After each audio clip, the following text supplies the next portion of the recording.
Oui, encore une vidéo sur Has Been Hotel. Qu'allez-vous faire? Rien. Quoique, vous pouvez peut-être vous abonner. Ça me ferait plaisir par contre. Ça me fait plaisir. Bien évidemment, bonjour à toutes et à tous, je suis très content de retrouver pour une nouvelle vidéo. Sachez que oui, aujourd'hui, on va parler un petit peu d'Has Been Hotel. J'ai envie d'en parler. Donc laissez-moi tranquille, tout simplement. Et sachez qu'il n'y a pas forcément de news ou de rumeurs en lien avec ça, mais juste des attentes que j'ai sur différents persos. On avait fait notamment la semaine dernière sur le personnage de Charlie. J'attendais notamment un développement de personnage. Et aujourd'hui, pour une saison 3, on va parler un petit peu de Vaggie. Puisque oui, Vaggie, c'est un personnage, notamment dans la première saison, que j'avais quand même pas mal apprécié. Puisque oui, c'est vrai que elle était un petit peu la copine de Charlie, elle l'aidait, etc. Mais elle avait quand même un développement. On se rendait compte que c'était une ange, que c'était une ancienne exorciste. Donc elle connaissait Adam, qu'elle connaissait Luth, qu'elle avait un passif en lien avec tout ça. Et c'était franchement très très cool. Un petit développement qui était sympa.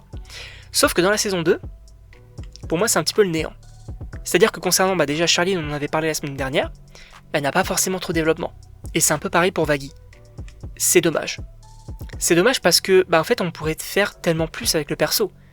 Je pense que ça va venir, puisque dans une saison 3, on peut clairement avoir un meilleur développement au niveau de Charlie, donc avec sa famille, et justement Vaggie qui soit en support de ça. Franchement ça peut être ultra cool. Parce qu'on l'oublie, mais Vaggie, c'est pas seulement une personne qui est en enfer normalement, c'est une ancienne ange. Donc effectivement, elle connaît un petit peu ce monde-là, donc elle peut quand même apporter quelque chose d'hyper intéressant.